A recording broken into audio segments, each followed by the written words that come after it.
Hey, what's going on, guys? Welcome to the channel. I'm Ben. Today I decided I would do a different style video than what I've been doing over the last couple months. And if you guys have been watching, you may have noticed I've sort of been doing product review type videos a lot more often. Some of you seem like you're not so happy about that. You'd prefer that I just go out and ride and talk. Maybe you feel like I'm trying to push gear or upgrades on you, but I promise you that is not my intention. I do promise eventually we will do more just ride adventure type videos, but for right now I've got a lot of stuff that I want to do to these bikes, and it just ends up being good content and a good way to bring in revenue to the channel while also hopefully helping you guys out there discover new options out there that you might want to do to your bike. Now, the reason that I say today's video is going to be different than the others is I actually don't have a new product or part to install on the Gen 3 KLR today. I'm actually going to be going out and explaining why I have kind of made the decision to not try a new sprocket on the KLR. Now, when you get the bike stock from the factory, it comes with a 15-tooth front sprocket. Now, some of you out there probably swear by either the 14-tooth or the 16-tooth mod because it fits your riding style.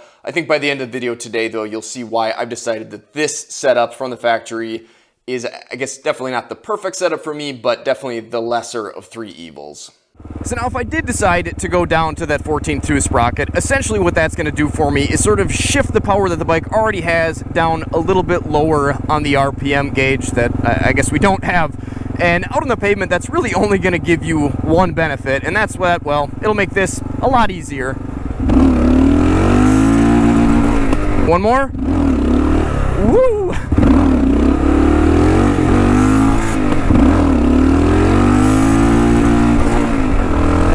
Obviously, I'm no expert there, and maybe having that 14-tooth sprocket would actually help me out and make that a little bit easier. The 701 that I just picked up this year actually does have a smaller sprocket in the front, and while that bike has insane power to begin with, I do kind of feel like maybe it makes wheelies noticeably easier for somebody who really doesn't know what they're doing. But in general, I would never make this bike into a wheelie machine just for the simple fact that, well, that's not really what I bought it for. Now, don't get me wrong, I totally understand that there are some very legitimate reasons for switching to a 14-tooth sprocket, and don't worry, we will get there. Some of my favorite riding, honestly, on this bike could be probably made a lot better by that 14-tooth sprocket, but with the 15-tooth sprocket on here, still, we will hop on the highway and talk about a few more reasons why I don't think I will ever switch to a 14-tooth. Of course, we do not have an RPM gauge on the Gen 3, just haven't really felt the need to put one on here, but since I am a Gen 2 owner, I can tell you that when we're running right around 70 miles an hour, we should be at just about 5,500 RPM, and on a bike like this, that can kind of get a little bit buzzy.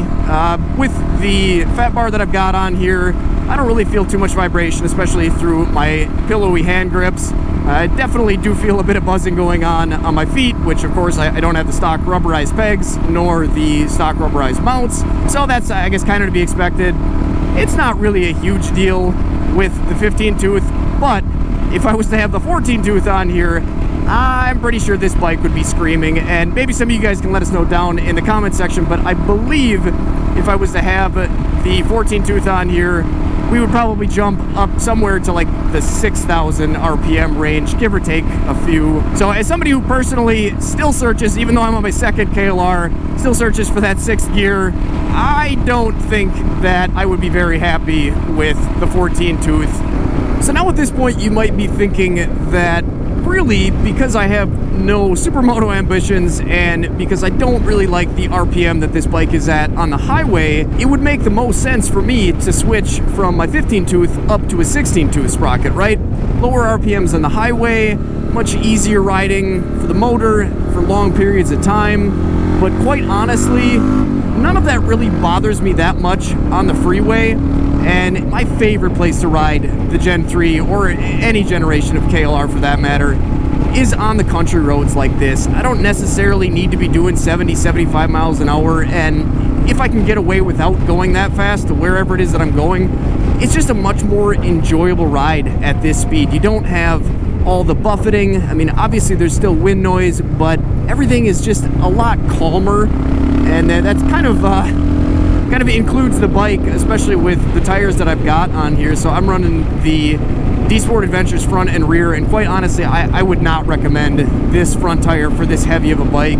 It's just too squirrely on the highway at 70 miles an hour, whereas at 55, 60 miles an hour, I mean, it feels a little bit loose, but it straightens itself out really pretty quick, and I don't know, it's just a much more enjoyable ride for me. Now, don't get me wrong, I understand that there is definitely a time and a place for a 16.2 Sprocket, and some people that do very little off-roading may want to go that direction.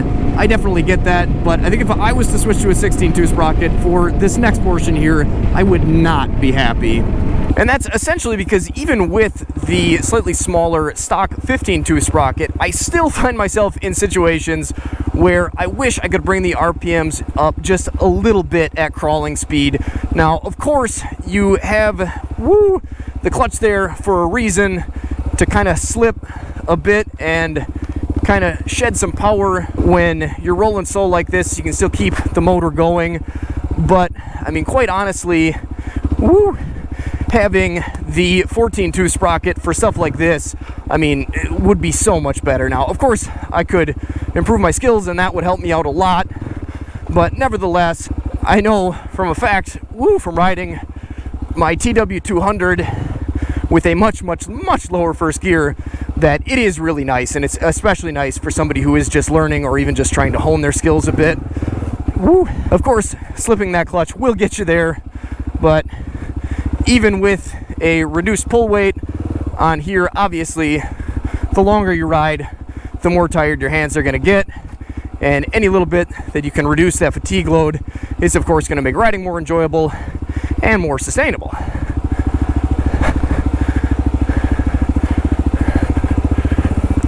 Now that we've kind of done the extremes, I think maybe you can kind of see already, even without me saying anything,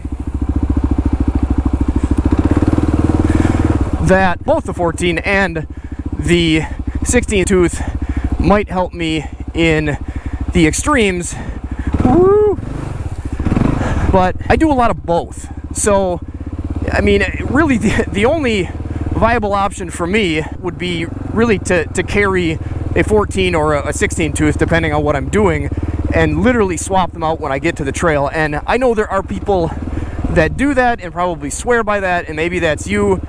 And if that works for you, great. But honestly, I am far too lazy to be switching sprockets out all the time. And I know the more you would do it, the faster you'd get at it. I totally understand that. But it's just not something that I want to get into doing. I want to be able to hop on this bike, ride it on the highway, get off the highway, and get right to the dirt trails and see what this bike can do. And that's why I've just kind of decided to just stick with a 15 tooth. Like I said at the beginning, I mean, it's sort of the lesser of, I guess, really the four evil options. Maybe it doesn't work great on the highway, maybe it doesn't work great on the single track, but it works pretty darn good, or at least well enough for the majority of the type of riding that I do, which is those county roads and the slightly easier ATV type trails. Now, that's not to say, of course, that I won't hop on the highway, or that I can't do the single track. Obviously, you just saw all of that in the last couple minutes, and I think it's definitely probably the easiest and the cheapest option, and that's kind of what I recommend, I guess. Obviously, like I said earlier, some of you may have different ambitions, and you know, maybe you go for the bigger sprocket or the smaller sprocket because of those. If that's the case, feel free to let us know down in the comment section what your decision has been, or if you're thinking about trying a different sprocket. As always, of course, a huge thanks to my patrons and everybody who has been using my affiliate links down in the description. You guys are honestly the only reason that I keep doing this. Monetarily, it would just not put food on the table otherwise, so I really have you guys to thank for this. Thanks for watching, take care, stay safe, and stay swanky.